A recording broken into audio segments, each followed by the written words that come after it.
our light gun.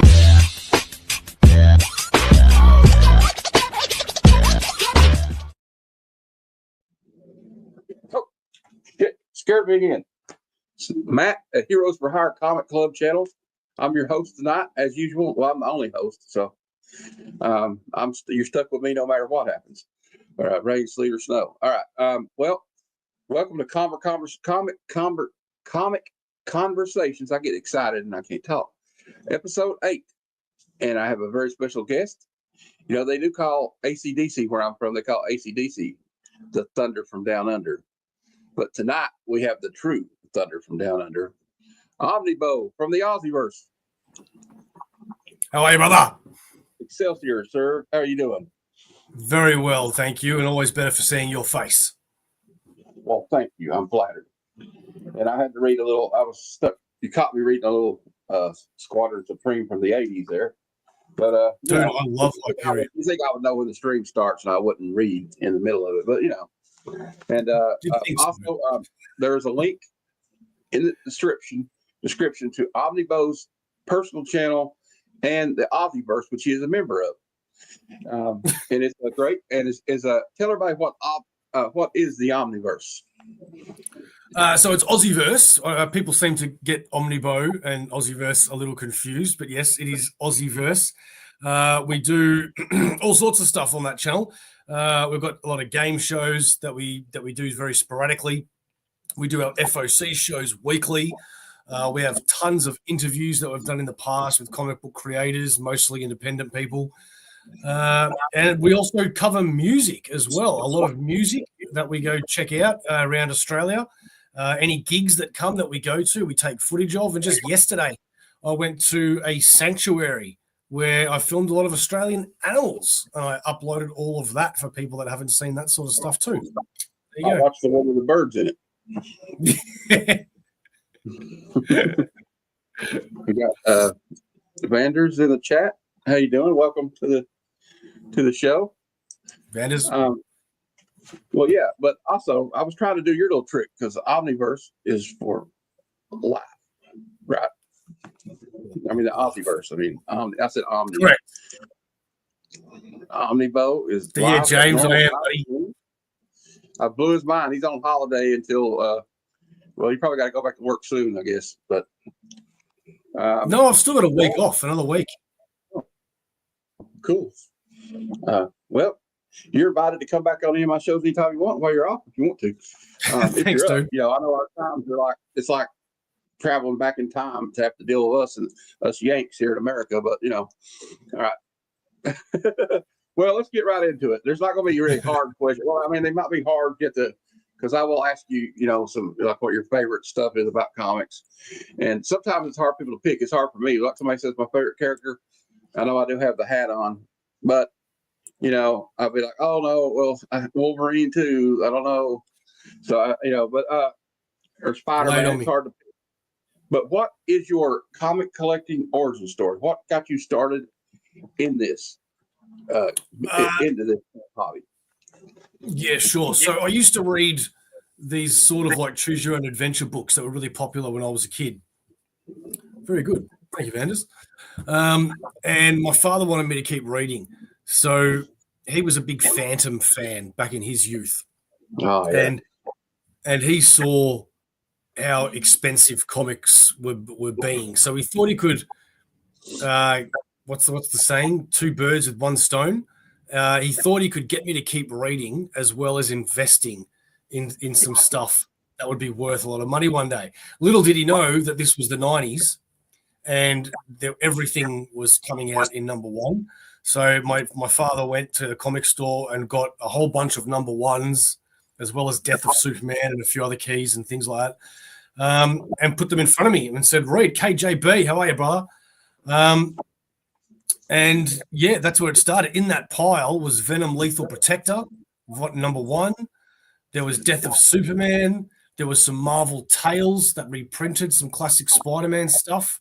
And I was addicted ever since then, man. Ever since then. I was about 9 years old then. And like 35 years later, or give or take, you know, still reading. That's awesome. Yeah, my dad kind of got me into it. He would bring them back from like when he would go to the army base, and they would sell comic books on the base, like it's what they call a PX. And Yeah. I would bring back like G.I. Joe and Sergeant Rock and Spider-Man, Superman, all that great stuff. And Yeah. I haven't looked back since. So yeah. I know a lot of people are like that. I guess, their parents get them into something, or they always like, sounds like your parents, your dad was like my parents. They always encouraged us to read, Yeah. at an early age. So that's awesome. Well, That's right. what are some of the things you love about comics? What don't I love about comics? To be a quicker answer, what do I love about comics? I guess it's escapism. I guess that's the biggest one. Vlogs, how are you, brother? Definitely escapism. That is the biggest takeaway for me with comics. I love to just get engrossed into these worlds that make me realize that my issues and my problems and what I go through in life really isn't that big a deal. Which don't get me wrong, everybody's got issues and everybody's got problems, and I'm sure they are a big deal to everybody individually. But when you compare it to what Peter Parker goes through on a daily basis, it makes you realize, hang on, I can survive what I'm going through. If Peter Parker can get through that, if Iron Man can get over his addictions and blah, blah, blah, then I can definitely move forward. Yeah. You didn't have also, to you didn't need to highlight that comment. That was just very disrespectful, Rob. Yeah, I know, but I keep having I was having a little trouble there with I keep having like Instagram messages keep popping up while I was trying to highlight the chat. And all right, well, yeah, that's one thing I love about them is like, I was the only child, so like, I had two half brothers, but they were in college by the time my mom and stepdad got married, right? So it was just me, and then I have a disability, so I didn't have a lot of friends that I could go outside and play with. So I started reading comics, and you could just escape into it, and have fantasies. And then I would read my G.I. Joe comics or Masters of the Universe, and then I would have adventures. I would act out the comic book with my action figures. You know what I mean? So yeah, it's just like a very escapism. It's a good way to relax to me. I like to get a good book, read it, good comic book, just chill out, and it's great. When you get up every Saturday morning as a kid to watch Ninja Turtles or play with your action figures, as I used to do, how could you not go to comics? Like, it just seems weird if you wouldn't, I think. We have some comments here from KJB. Worlds and realities I hadn't seen or heard before. Comics for a lot, yeah. And we got we got Christina always doing the Lord's work in the chat. There you go, spreading the love. We got the links. Okay, yeah, it's just I love. Well, it's a good form of escape. I mean, everybody people can like, why do you read comics? I have friends. That's for kids, blah blah blah blah. We've all heard it before, right? But what do you think you're doing when you watch a movie? It's the same thing. You're vicariously living through James Bond or whoever you're watching. And the thing is, as well, is that I really try not to be negative on most things when I'm on a stream, unless I'm joking around with my friends. But the truth is that I truly believe that if you've got a negative opinion about comics, that's really just coming from an ignorant point of view, And I don't blame people. I don't blame people either. If I never read comics and I just saw them as the funny pages and cartoon books, well, then I can understand that opinion. But comics has taught me so much, man. Not just great vernacular, but really important things in life, and how to think higher above yourself, and how to put others first. And without comics, I don't know if I'd be the person that I am today. Yeah, me neither. I think it can make people more creative. And the thing is, people have been putting pictures on caves for years, telling stories like before we were ever even a memory, or even a thought. So it's like the story of pictures and words to me is I don't see. I think because there's pictures, sometimes people tend to like act like, well, it's simple. Like you're doing this because you can't read a book, but there is some complex that I said, obviously not read anything about James Tinian or Jonathan Hickman or like Tom King, because there's a lot of words in there sometimes. You know what I mean? So, and really, You see, I love a lot of words. Yeah. I love a lot of words. I like the pretty pictures, but I like the good words. If it's a good story, like I think it was Random Reads Random Reads here. This is Kevin. He changed his channel name, by the way, everybody. A great story, great art is a big plus. But the story, it really matters. If the story's shite, you know what I mean? Yeah. Here we got. Okay, we highlight. Okay, I get sidetracked easy. I'm kind of like ADHD. I see a squirrel and I get distracted. What is your favorite comic book series of all time? Well, of all time, it's the Clone Saga. I mean, I go on about that baby till the cows come home, which is why I have this running joke with Rob at the moment, because he's got no taste. He doesn't understand why it was so good. But yeah, the Clone Saga, man, and I feel like I've gone on about that answer till the cows come home. So let's go up to the next answer, and I think my next one after that might possibly be Jonathan Hickman's Avengers. I was enamored with that run. That just blew my mind, man. Like, to me, that was the biggest stakes of all time, and I don't care what powers Avengers has, how powerful an Avenger is. I didn't see how they could possibly win that. How do you stop multiversal incursions, for crying out loud? And they did, and it was just amazing. It was so freaking epic, dude. And in that, it got me to it just solidified my love for Namor and a few other characters, the Sentry, things like that. It was, no, Sentry was Bendis, sorry. But still, yeah, it was just incredible, man. I love it. Have you read that run? No, I think I read a little bit of it, but I haven't. I was out of comics there for that time period for a bit, and then. Oh, you got to get on that. I think that's going to be put on. I need to write that down as a reminder. I just got. I got so many things to read right now. I don't know, but I'll pick up a trade. I'm sure you could later after we get with me after the show here backstage and let me recommend like a collected edition of it for me. Yeah, bloody oath. All right. So where am I at? Okay. So why did you decide to start doing YouTube videos and start a channel? And how did that multiverse come about? I guess I should say. So it was on a couple of different fronts. I still watch to this day Near Mint Condition, which is one of my favorite YouTube channels, as well as a couple of others like Omnidog's Vault. And I realized that I might not have all the knowledge that these guys bring because I've got fish memory, but I've got the passion. Not only do I have the passion, I think I'm a little bit of a hey, welcome to the show, hey, that sort of a personality. And I thought, you know what, I think I can do it. And on top of that, I guess how it literally came about, that was just the thought process.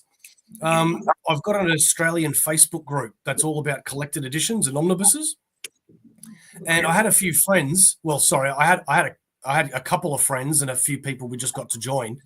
We started to do videos live on Facebook,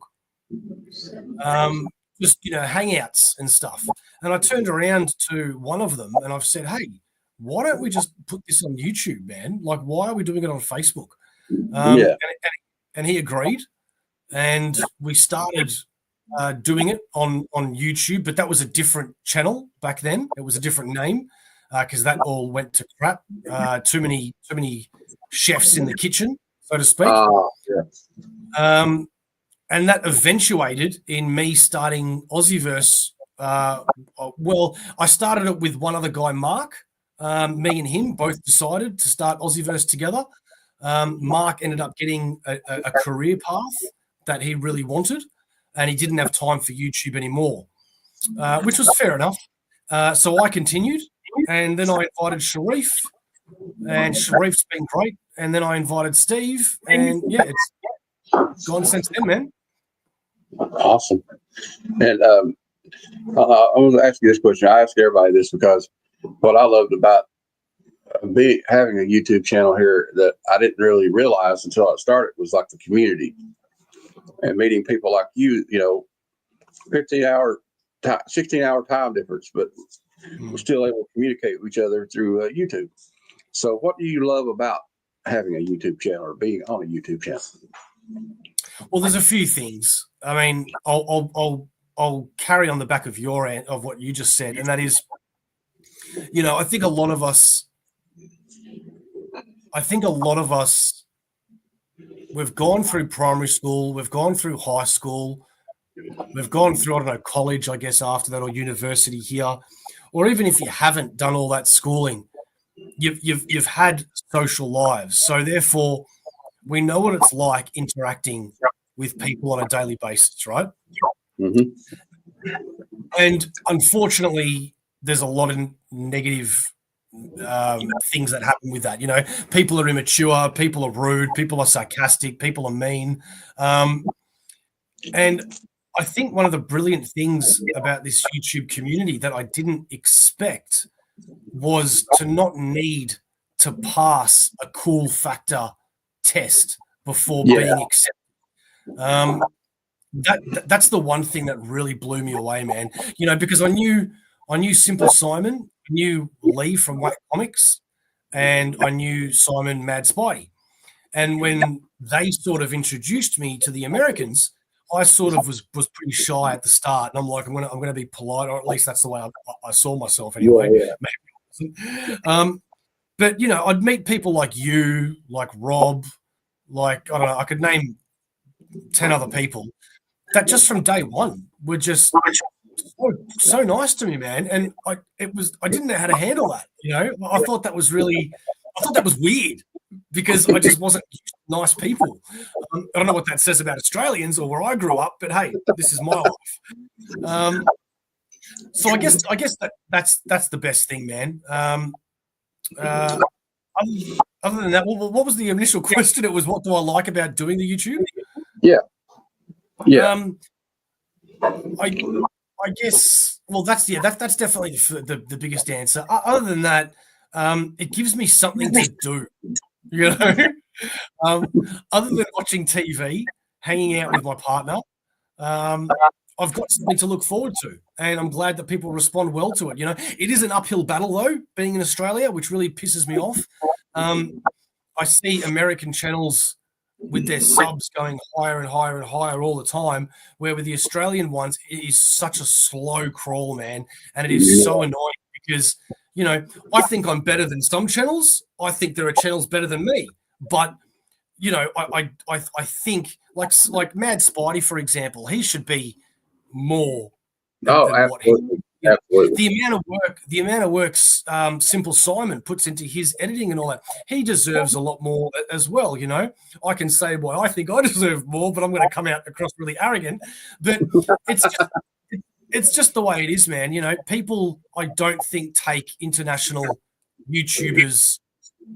I don't know what the word is. I mean, I guess they take us seriously, but they just don't subscribe as much, I guess. And I don't know why, maybe it's the accents. I don't know. I think your guys are pretty cool. And, if it hadn't been for like Only Slabs and all those guys, the Comic Army with Chris, I probably wouldn't have met you guys. And I'm glad I did. Like, also it may be the time difference may be a little bit of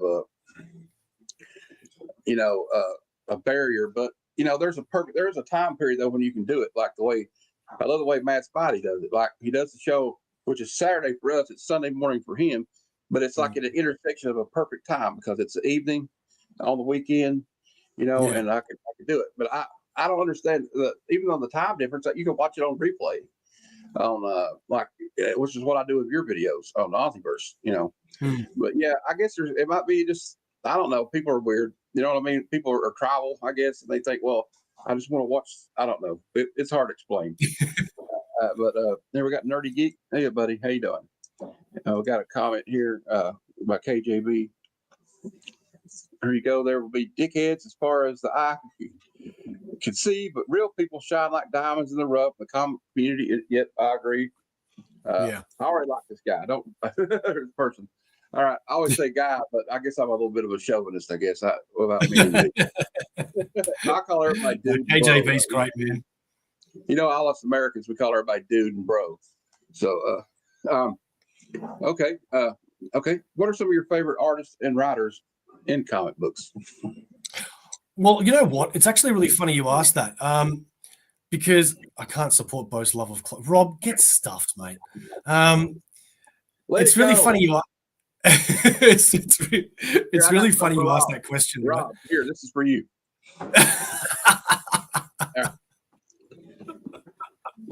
I don't think it's ever going to die between us, man, because I perpetuate it just as much as he does. I think what's really funny about asking me my favorite artists and writers is, so before I got into collected editions, right? What's this? Mad Spidey's the only channel I've ever shared books on. Oh, yeah, he's a good dude. I used to have thousands of comics, right? Yeah. I used to have thousands of comics, right? Like I had so much Spider-Man, it was just insane, you know. And then I decided to sell all my comics and get into collected editions. And I knew my comics were worth something, but I didn't realize just how much they were worth because I ended up posting on Facebook, hey, I'm selling all of these comics. And for a guy that had been reading them for 30 years, I think I would have known about the whole, he wrote this one, she did this artist. But when it came to writing and artists, I never paid attention. I never cared. I just read the books, right? I didn't for the longest time. It was like later on that I. Yeah, exactly. And I posted it on Facebook saying I'm selling all these books. And I had a guy come over to buy some books, and he started pulling out covers and saying, "Hey, man, these covers are actually worth a bit. This is a J. Scott Campbell. This is an Alex Ross. This is a." And I've turned around to him and I'm like, "What? That's a what cover? That's a, you know?" And then he'd go, "Oh, this is a special one here," and I'd be like, I just had no idea, man. And that's when I started meeting more and more people on Facebook and educating myself and saying, wow, okay, so it's not just about the stories. There's a whole community out there that don't even read the bloody books. And they just, what issue? I don't know what issue he's talking about. I guess on this issue of artists, I guess. I don't know. Oh, okay. Well, so yeah, there are people that don't even read the books and just buy them because of the artists, you know. Yeah. And that just blew me away, man. And it wasn't until I was an adult that I looked back on my favorite comics to see who actually wrote them, so I could see who I actually really loved, you know. And now, obviously, I know who's who and what's what. But man, what a it just blows my mind, man. How there was like such a massive gap in the knowledge. Oh, yeah, right, exactly. And that's another thing that I said to Rob as well, and I think Rob agrees with me here as well, is that we consistently read Spider-Man, right? And I'm going to read Spider-Man till the day I die. But have I enjoyed Spider-Man in the last 20 years or so? No, I haven't. It's just been consistently crap. But it's Spider-Man, so of course you want to keep reading it, you know what I mean? But you know what, though? Since finding writers that I really like, I do find myself going to books that writers that I really love to see what they're doing on this book. You know, artists I don't really follow. I know what I like and what I don't like, but I'm never going to follow a book just for the artist. Yeah. Well, you know, I didn't initially like the first person, I think it's because he was good at promoting himself, that I became aware of was, and it was after the fact, because I was buying Amazing Spider-Man that he had drawn for years. It was Todd McFarlane. But then in the 90s hit, you know, when he did Image, he started getting himself out there and promoting himself more. And he had the cartoon on HBO, you know, and the movie, and he was in the spotlight a lot. You saw him on TV, and that's like the first. And then I'd look back at my comics and go, oh, that's Todd McFarlane do this. So I do follow the artist, but I don't exclusively. I'm not just going to chase a story because there's a certain creative team on it. It may attract me to it more, but if you just do that, you're not gonna discover new things. You know what I mean? Yeah. If you just stick to like what you follow, you're not gonna, and on this journey, I was, because I started back just a few years ago, so I wasn't aware of a lot of these new writers or artists. So like now I'm familiar with like Daniel Warren Johnson and Jang, the artist, or Nathan Zerdy, or anybody, just or Dan, a lot of people I didn't know. I was like you. I had to play. That's how I started watching, getting into YouTube videos about it, because I started watching YouTube videos to learn a little bit about it and joining Facebook groups about comic books, so I would know a little bit more. And also, I started selling a little bit to make extra money for the books I wanted. So I needed to know this book sells for this price, this one right here, fair market value stuff. So yeah, and because I learned the hard way. Look, I had some books that were my uncles that went to my stepfather after he passed, and my stepfather passed, so they went to my mom, and she needed some help clearing this stuff out, right? So it was hers. So I sold some of it to get her some money, and I learned, but it was like I learned the hard way. You know what I mean? Like I sold some Dave Stevens comics for way cheaper than I should have. Oh, dude, don't get me started, man. If I sold my comics way too early. That's why the clones drove me away. I don't care who writes it; they just cheap knockoffs of the. Yeah, well, that's fair enough. I don't blame you with that one. Except Ben Riley for life. It's funny you say that, dude, because so you know what? I've completely lost track because of Rob's comment there. What did you just say? I haven't slept much last night. I do apologize. Oh God, I can't remember now. Oh, no, I was talking about. Oh no, it was selling comics. It was selling comics. Comics, like because no, I remember now. Yeah, again, because I had to, I sold my comics. I basically swapped a huge chunk of them for a massive trades. Like I met a guy that's like, I have this amount of Spider-Man trades I'll give you for this amount of comics. And I went, hell yeah, because all I cared about was getting those stories back again in collected edition. But dude, man, I'm talking first Carnage, first Venom, first like all these J. Scott Campbell covers, and that's why it kills me now, man, when I see all these people on these shows and they're like, oh, I got this in a 9.8 and it's a $700 book. And I'm like, God damn you, Passbo. You were such a dickhead. Why did you sell those books? If I just waited another 5 years at least, I could have bought all those trades myself. We got a question from Mark here. Yes, I do. The only way I can keep up with today's comics is by subscribing to Marvel Unlimited. I read way too much Marvel to buy single issues anymore. And buy this. I can't have both. So yeah, I read all digitally. And if there's something I really, really love, I can buy it in the book. Yeah. Yeah. And he's got another question here. Top writers. DeMatteis is one that I always loved.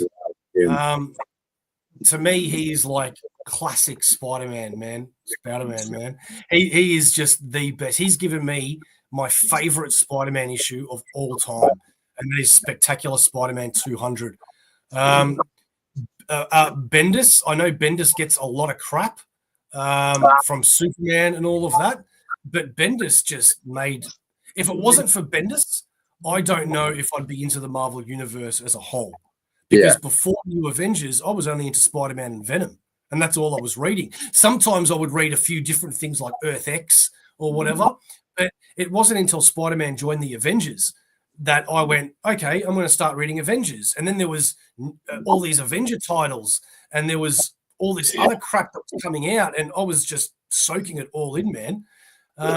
Jonathan Hickman, after reading Jonathan Hickman's Fantastic Four and then Jonathan Hickman's Avengers, I thought I'd be reading everything Hickman, but some of it's a little too smart for me. Who else is there? I've started to get into Peter Tomasi a bit. Brubaker. And Remender. Brubaker and Remender I love. I think I'm just looking around my room to get His inspiration. Uncanny Avengers run is brilliant.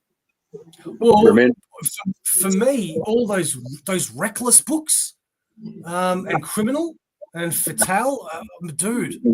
that's some of the best shit I've ever read. And that's got nothing to do with superheroes. And Ed Brubaker's Captain America run is epic. Yeah, To say that. isn't It's it? just probably introduced the most important Captain America side character in probably 30 years when he created the Winter Soldier. Yeah. Or brought Bucky back. I thought that was just it blew my mind. It blew my mind when it came out. I was still in my 20s then. I was like, wow. So Yeah.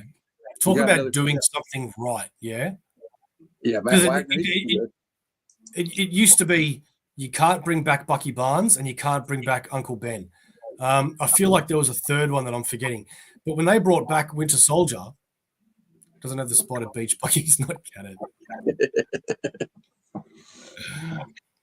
Matt Wagner. That name does not ring a bell. What has Matt Wagner done? I'm trying to think. Yeah, Gwen Stacy's. They kind of brought her back. Gwen though. Stacy. Rob, that's it. It was Gwen Stacy. But unfortunately, Gwen Stacy's been brought back so many times now. It's ridiculous. So, yeah, I think Uncle Ben's the last one, yeah? Yeah. Oh, he's saying that he wrote Mage and Grendel, the Matt Wagner. See, I've never read those. I've never read Grendel. I've seen it before, but I've never read it. I might have to check The only it out. Grendel I've ever read is the Batman Grendel crossover. Oh, okay. Yeah, I remember that. I don't think I've read that one either. But Batman's done so many crossovers. He's crossed over with Scooby Doo, The Spirit. Dude, I'm all about the crossovers, man. I love crossovers. That Elmer Fudd one is actually pretty good. Yeah, that was. Okay, well, so what are some of your? I think. Well, I mean, you already mentioned a few comic book characters, but what are some of your favorite comic book characters? My favorite comic book characters. Yeah, some of them. You don't have to- So Ben Riley is number one. Always will be. OG Gwen is still dead, yeah, but doesn't matter anymore. Like, we've seen her face appear so often now that, like, if they ever brought her back, it'd just be pointless now. So Ben Riley, then Venom, then Punisher. Well, yeah, I do. Yeah, man. Like, what do you want from me? Hey, man, I'm being me, okay? I'm being real. I'm not going to conform and give bullshit answers.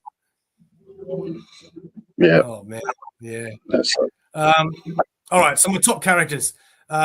Scarlet Spider, Venom, Punisher, Thor. I guess that's five, yeah? That's my top five. yeah. Yes, Shaggy Mac, you can. You've sold me one of my only slabs. First appearance of Ben Riley as Spider-Man. Sensational Spider-Man 0, I think it was.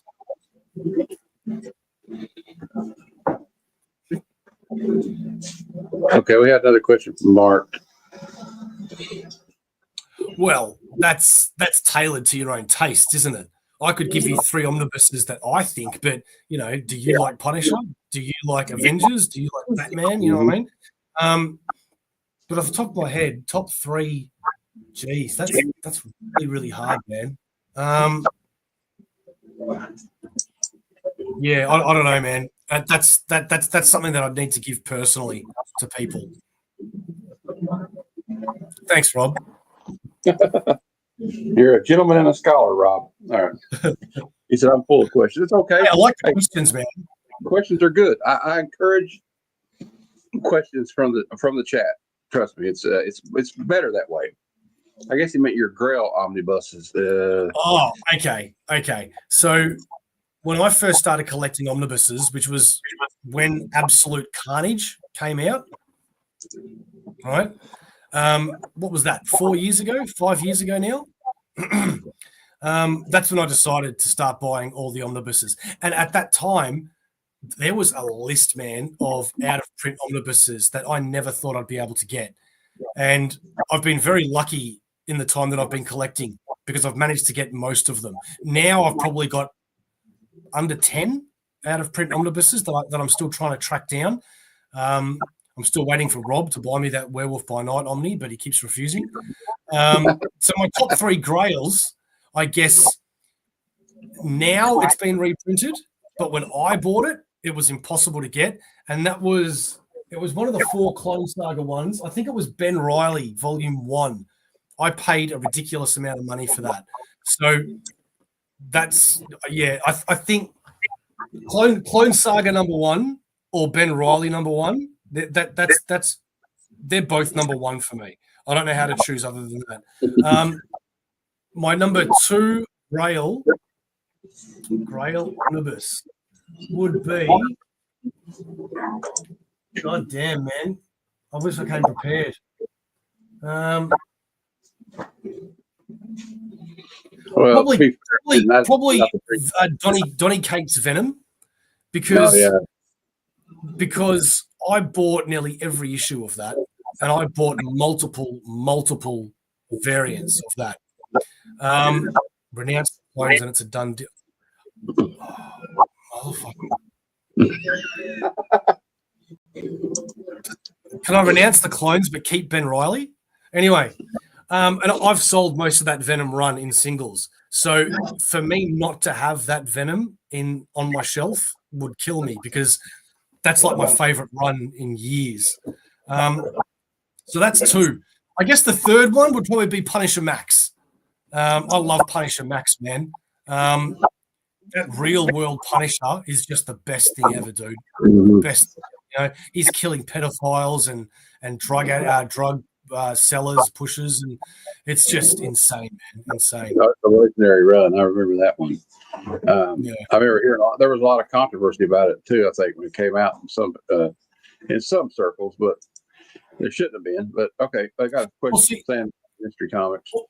Well, before I answer that question, it's one of the things that confuses myself about myself. So Spider-Man's my favorite, which is obviously very comedic and jovial and yada yada. But yeah, dude, I love the gritty. I love the gritty guys, man. I love Venom, Punisher, Wolverine. I love people just slashing and killing and all that sort of crap, man. So I think that's one of the reasons why I like the Clone Saga so much, because Spider-Man was darker, apart from maybe Craven's Last Hunt, than I'd ever seen Spider-Man before.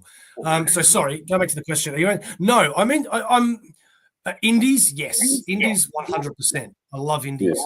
Yeah. DC, it depends. I love Superman. I love Red Hood. I love Green Lantern. And I like Flash. I like Batman. I mean, how do you not like Batman? Let's be real. But there's a lot of DC, yeah.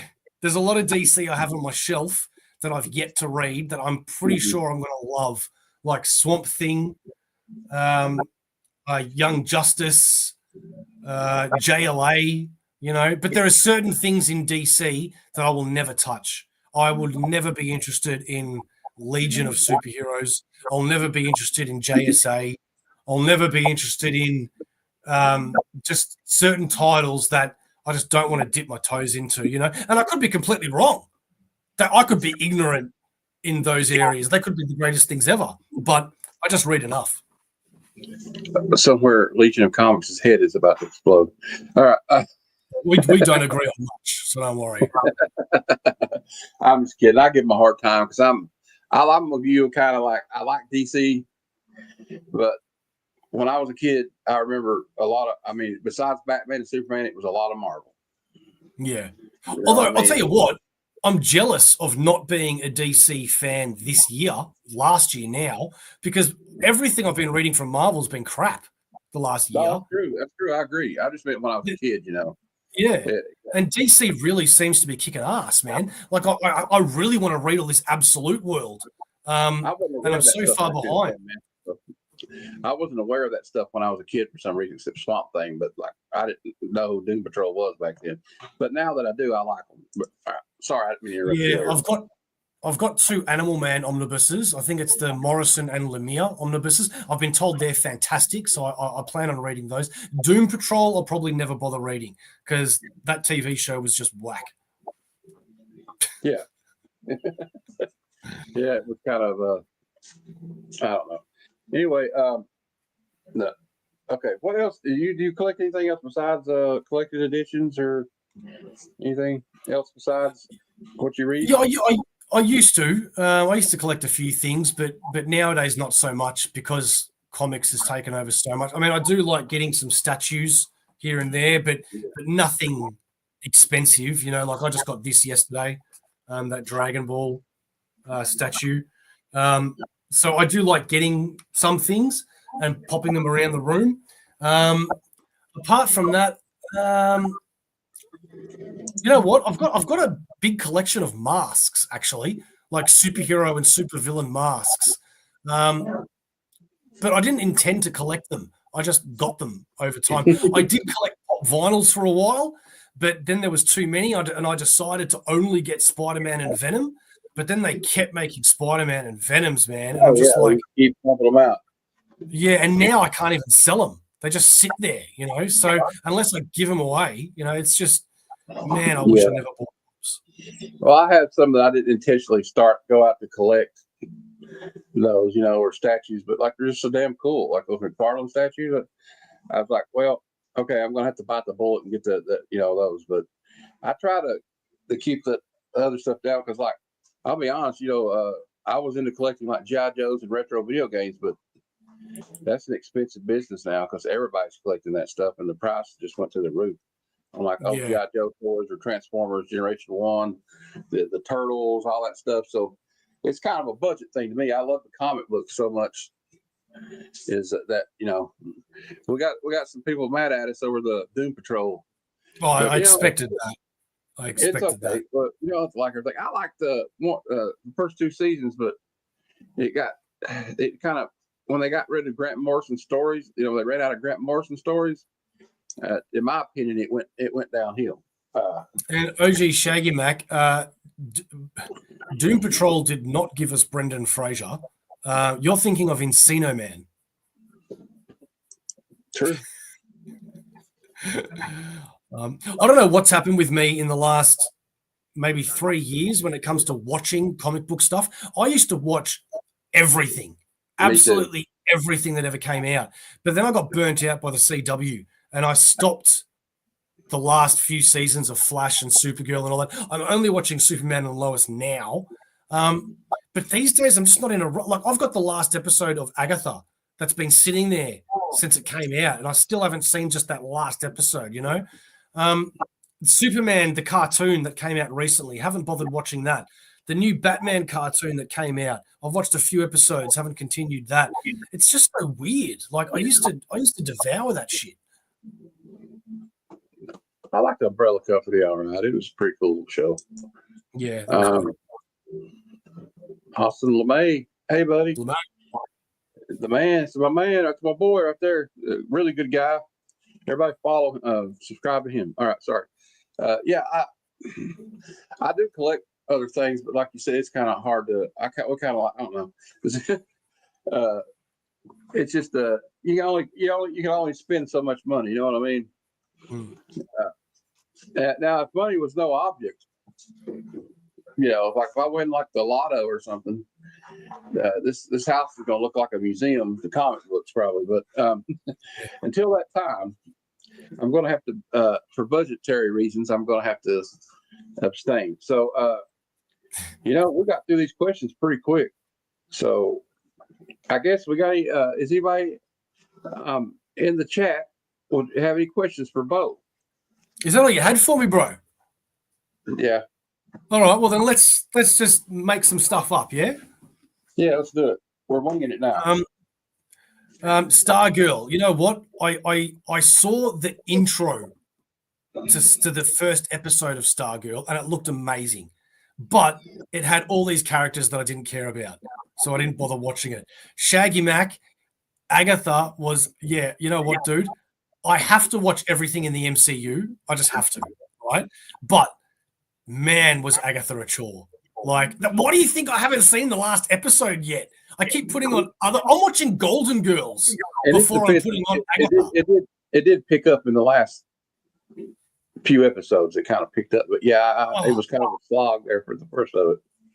I just don't get it, man. Like, okay, you want to know something about me that I normally don't tell people? I love musicals, right? I dig musicals. Okay, I love them. But there's a time and a place. Yeah. What MCU fan is watching an MCU show and wanting songs and singing and down the road? Like, why are they putting this? Why? You know, same thing with the Joker movie. I want to watch the Joker act like a madman. I don't want him to start singing some song. I want a musical. I'll go put on The Greatest Showman or something. I'm not putting on an MCU, DCU movie or TV show for crying out loud.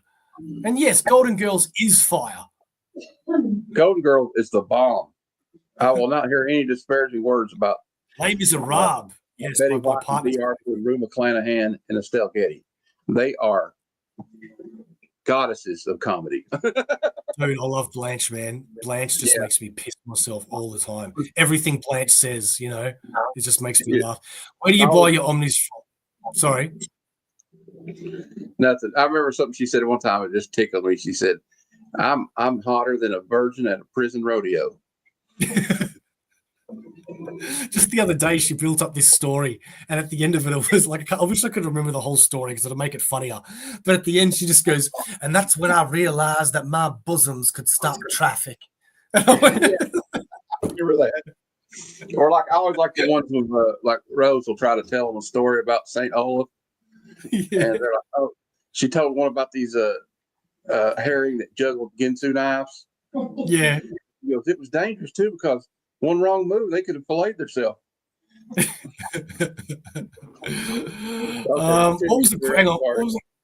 What was that question that we had? We've got a couple here. Where do I buy my Omnis from? Okay. So, for example, Ben Riley Volume 1 is $250 everywhere, but $153. Okay. So, I don't know where you're from, Mark, but I'm guessing the States. But in Australia, we're lucky enough, Aussieverse, that is, my YouTube channel, we're lucky enough to be sponsored by Australia's #1 online comic book store, which is called Comic Bookaroo. That's right. You can't get more Australian than that. Comic Bookaroo. So I get all my books from them. However, if I miss something, that can cause a little bit of anxiety, man. Like, for example, I forgot to pre-order the X-Men Road to Onslaught Omnibus, right? Now, I've got the Onslaught Omnibus. I've pre-ordered the Onslaught Aftermath Omnibus. If I don't get the prelude, I'm going to hate myself. So I'm currently looking at, I think it's released in 5 days on the 7th of January. And I'm currently looking at where's the cheapest place to get it. Is it Amazon, which sometimes it is, or is it another comic book store? But unfortunately, Amazon is probably the best option because Australian prices are just ridiculous. And $250 is pretty much standard for an omnibus nowadays, which is just crazy, man. Now, you can on mycomicshop.com. Now, I don't know what it would probably cost more to ship it than it probably would be worth it. But if you're in the States, you go to mycomicshop.com and go to their pre-orders, like on the FOC, and you get 35% off your purchases. So anything, omnis, collected work, floppies, whatever. So for the States now, like he's saying, the one he's talking about in Australia, that's the one I guess you would have to use there because it would probably the shipping from because my although what my Aussieverse partner Sharif does, which he's told me to start doing it, I'm too nervous to start it myself, is he actually buys his books from it's from In Stock Trades, and he ships them to an American address, and then he consolidates them and gets it shipped to Australia. And somehow that is still cheaper than buying books in Australia. It doesn't, I think still 35 cents does that too. Yeah, probably. What's your favorite? I think we kind of covered this one, but what's your favorite omnibus?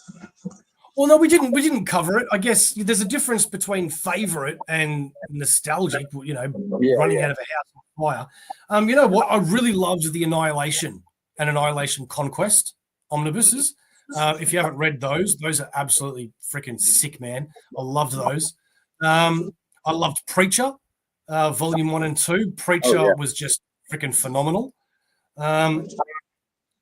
And I guess if I look around, anything 2099 is just my jam. That's another thing that Rob and I have in common. I'm a big 2099 fan. I'm waiting for that Ravage 2099 omnibus to be announced, because the only ones that are left is Ravage and Punisher, and Hulk, and then we have everything 2099 in omnibus format. Dude, do you really need to ask that? Like, seriously, what is my least favorite Spider-Man story? One More Day, where they got rid of my girl, Mary Jane. Like, what the hell, man? Like, Peter Parker and Mary Jane not being together is the worst decision in comic book history. And it drives me freaking crazy, man. How can you not have... And Quasada turns around and is like, oh, it's because she was always the damsel in... Well, then write her better. Write her better. Don't turn her into a freaking superhero like you have now. And now he's dating another girl. So, like, are you trying to tell us that Peter Parker could maybe marry this girl one day and it's okay, but it's not okay with Mary Jane? Or is he perpetually going to be breaking up with women so that way we are never invested in his own relationships? Like, God damn it, man. That just doesn't make any sense. Fuck, that pisses me off. Well, here, I'll have something that will help calm you down. It's Linda Carter running in slow motion. So, all right.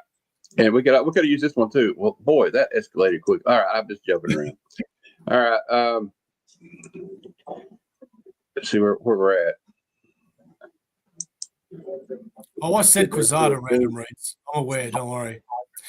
Doom, hang on. Doom 2099, Sandman. Yes. It's still on pre-order in some areas, but it's not just the Doom 2099 omnibus, bro. It's Doom 2099 and Fantastic Four 2099, all in the one omni, because Fantastic Four only went for like 9 or 10 issues. And if you want to keep up to date with these sorts of announcements, Aussieverse. There you go.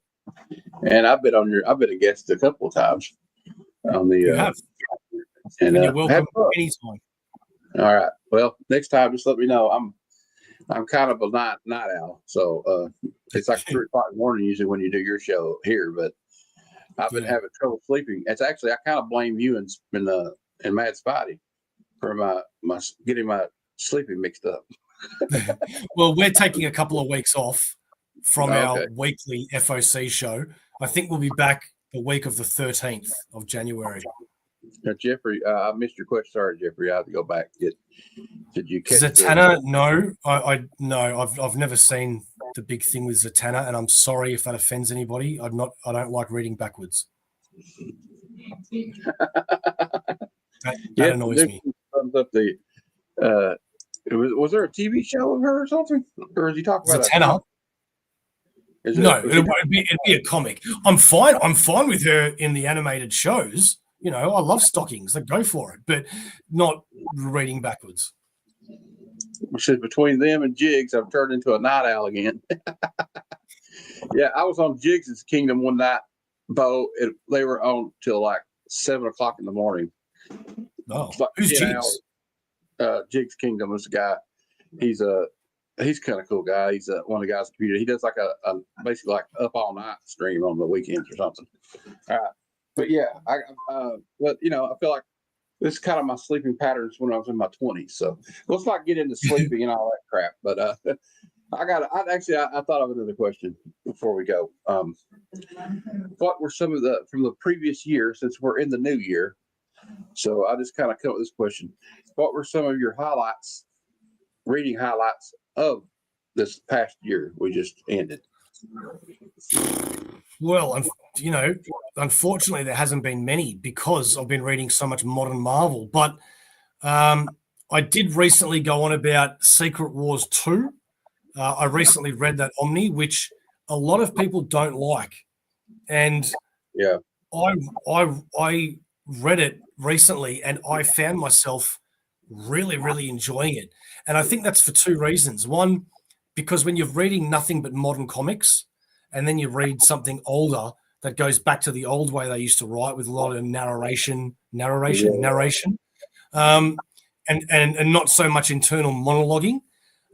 It's a lot different. But I think the reason why Secret Wars 2 gets a bad rap is because people compare it to Secret Wars 1, and there's no superheroes versus supervillains. It's a completely different story. And I really loved it, man. This is the way events should be done. And unfortunately, it's not the way events are done anymore. You've got an omnipotent being that wants to learn about Earth. So he goes to Earth and he experiences everything life has to offer, whether it be drugs, whether it be being part of a gang, whether it be falling in love, whether it be murdering, and it was just fascinating to me, man. If they made a movie or a TV show about Secret Wars 2, I think it would be absolutely fantastic. I really implore people to go back and read it, and not just the 9-issue series. You need to read a lot of the tie-ins as well, because it really makes a difference. These days with events, you can miss the tie-ins, and just read the event. But back then, you had to read the tie-ins, and it works, man. His interaction with Captain America, his interaction with Peter Parker, he falls in love with Dazzler, and it's just there's just so much that happens in that book that I really dug it. Apart from that, I think it would be the independent stuff that I've read. I'm trying to think. I don't think called Ninja Turtles independent, but Ninja Turtles has always been great. I don't know, man. I'd have to go back and make a proper list. I've been reading a lot of manga as well. Chainsaw Man and Pluto. I don't know if people know Pluto. Netflix recently did an animated series on it. It was fantastic. Check that out. Yeah, really good. Pluto is like, Astro Boy? Yeah. So I'm a massive Astro Boy fan.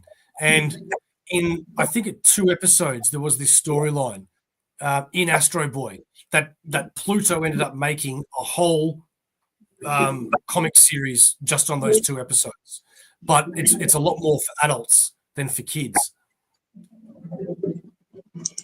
Well, that's not fair, because Dazzler's been around before Taylor Swift was even born, to be honest. So, and besides, she does look like Dazzler. Let's face it. If you put the costume on Taylor Swift, she would kind of look like her. So I don't know, but anyway, that's just my opinion. I like Taylor Swift. Okay, you can revoke my rock and roll card now if you want, but I kind of like her. Hey, dude, I said I liked musicals, man, and that's not very rocking to me. What do you really want, dude? There is so much, which is why I need to stop reading modern books, I think. Like, I look around my room and I've got so much that I really, really want to read. I haven't read Gotham Central yet by Brubaker, I'm dying to read that. I want to go back and revisit Superman and Exile and other stories in the Triangle era. I want to read the original Avengers. I've just started reading from X-Men #1, the original X-Men, and I'm going to be reading all of X-Men for the next probably year. I'm up to date with Daredevil. There's some Fantastic Four I need to read. There's a lot of Moon Knight I need to read. Oh, there's Cull the Conqueror, and Conan. There's Peter David's Hulk. I need to read all of that. There's Transformers by IDW I need to read. There's the compendiums of Teenage Mutant Ninja Turtles by Mirage. There's Ice Cream Man. Geez, I've got Tarzan by Joe Kubert years on my shelf as well. There's heaps, man. Yeah, I've been meaning to get around to some stuff too like that. I got a whole stack here that I still haven't read. That's probably why I need to start doing what you do and read collected works. But I had to cut down trying to get to Heroes Con. Let's see, Rob's got another question. Given that God is infinite and that the universe is also infinite, would you like a toasted tea cake? This guy. This guy, man. Hey, Man. you might want to send me some food. You can send it right now. I'll take it. All right. A toasted tea cake. Okay. Okay. Have you considered being a shut-in to catch up? Well, not all of us can be you, mate. Okay, so no, and don't message me on my phone while you're in the chat because you know I got to turn and look at my phone, you weirdo. So no, I'm not going to be a shut-in. Okay, maybe one day when I'm retired, I can. Okay. Yes.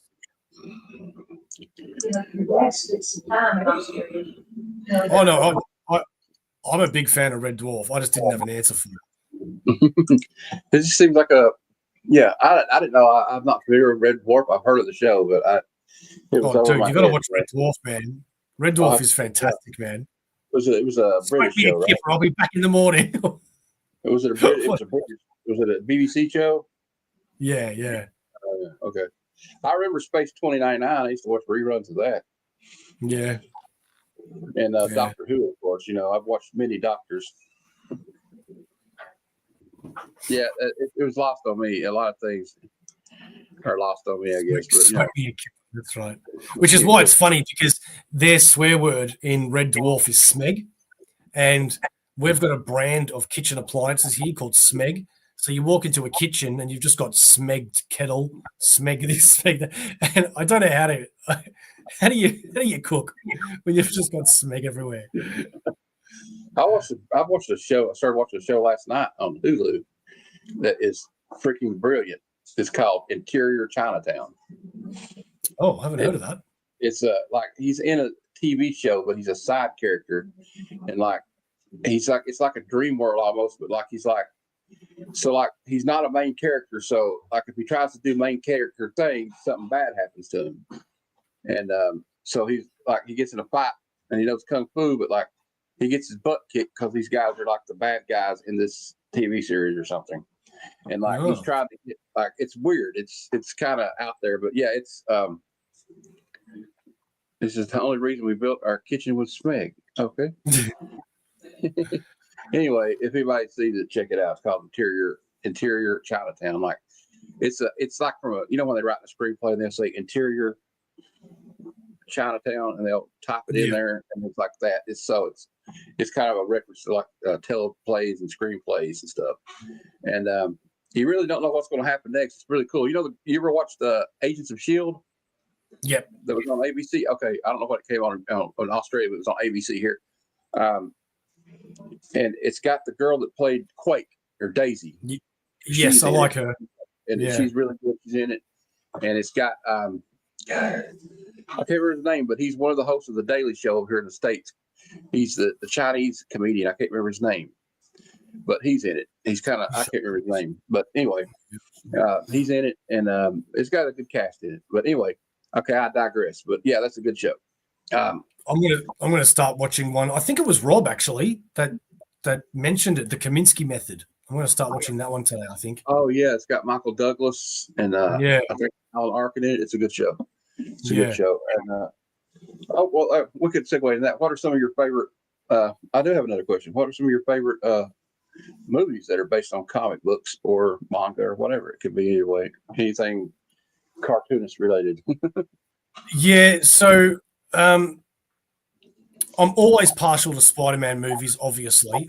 I think even a bad Spider-Man movie is still going to be a good Spider-Man movie.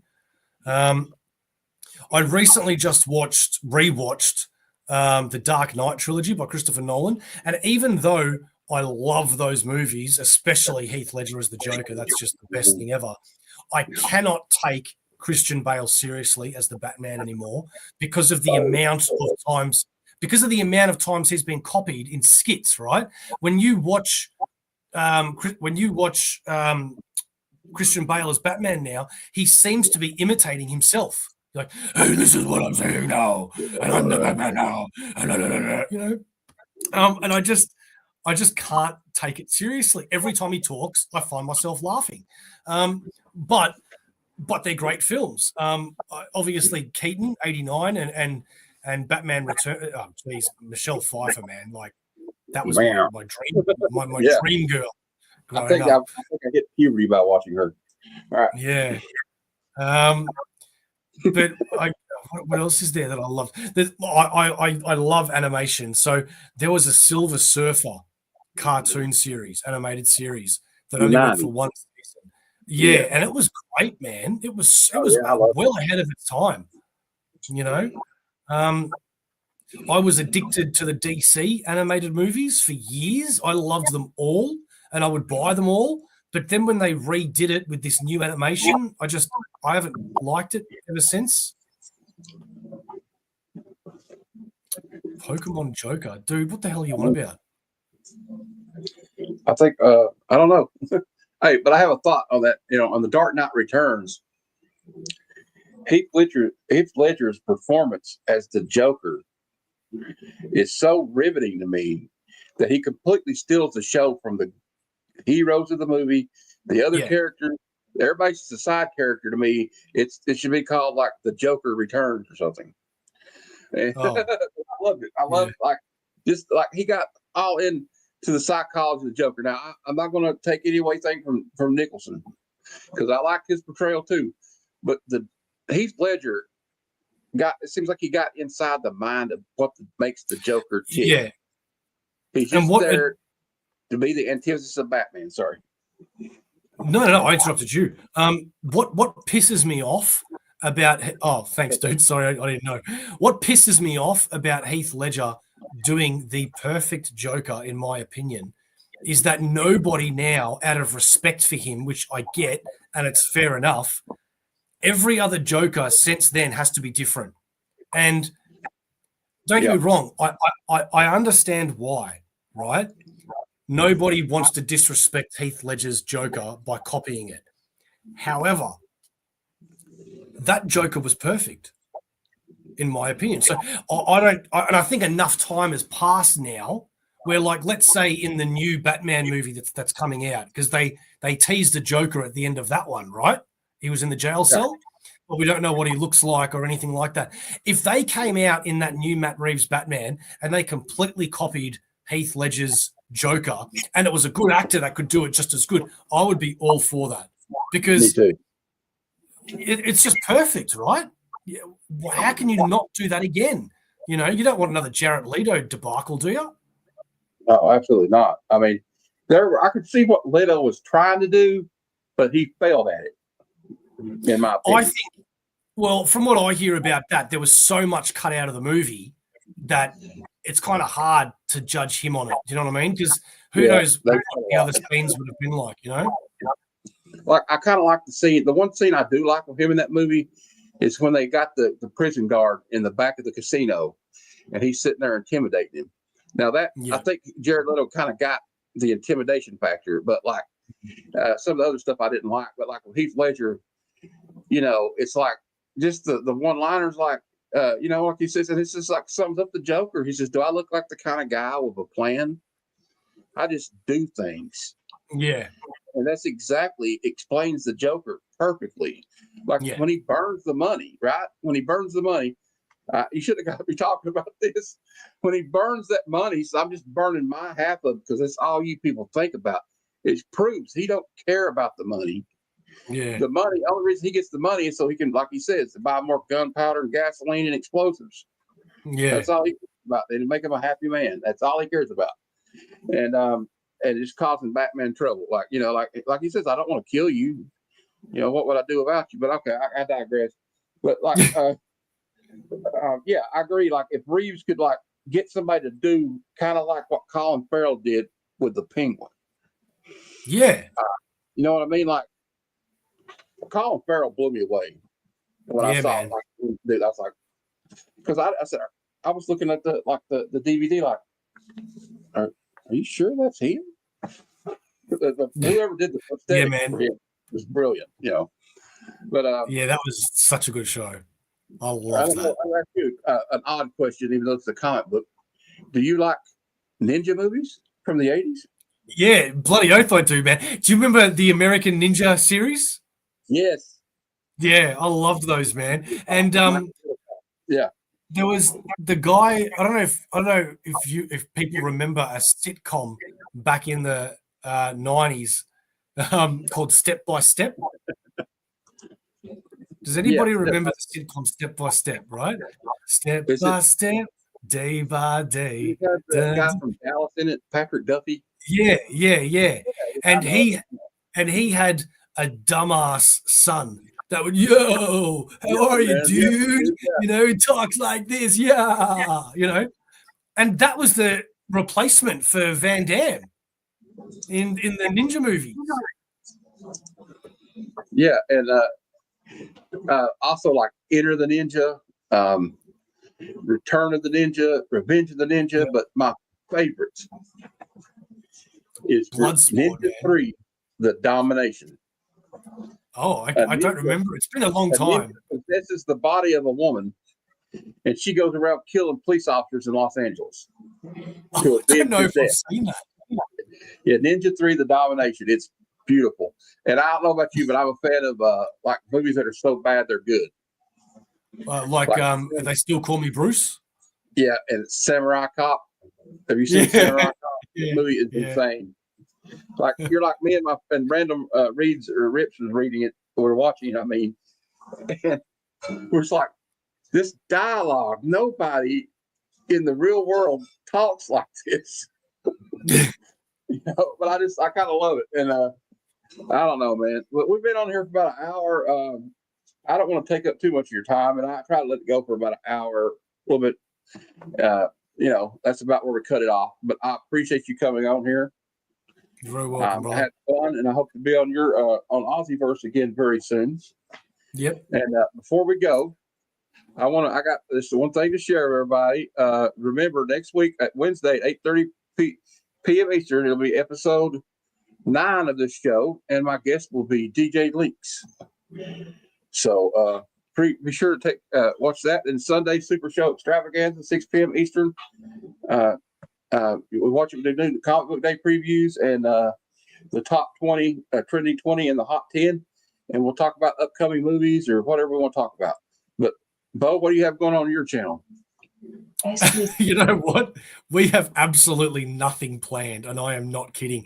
It's amazing how much we don't plan, and then just stuff happens, man. So I can't promote any upcoming shows, but don't lose faith. We will be back in about a couple of weeks because it's the only time of the year that we take off. But if you're not subscribed, subscribe now. Do it now. It's the link for Omnibo's solo channel and the Aussieverse is in the description. Don't bother subscribing to Omnibo because that is literally nothing. Just subscribe to in the description. So at least follow that or subscribe to that. I would say follow because I'm used to Instagram and whatnot, but I got away from whatnot because the whatnot is the devil. So I'm telling you, that's a long story. I'll tell you after we get off here what that's about. Thanks, Missing Mars. Everybody, I hope you had enjoyed I've enjoyed it. I've had a ball with my friend Bo here, and I'm glad he came on. And so shout out to him. It's always great getting to know people a little bit more. I mean, I already know a little bit about you, but I feel like I know you even better now. But until next time, true believers, Excelsior. And all the girlies say I'm pretty fly for a white girl.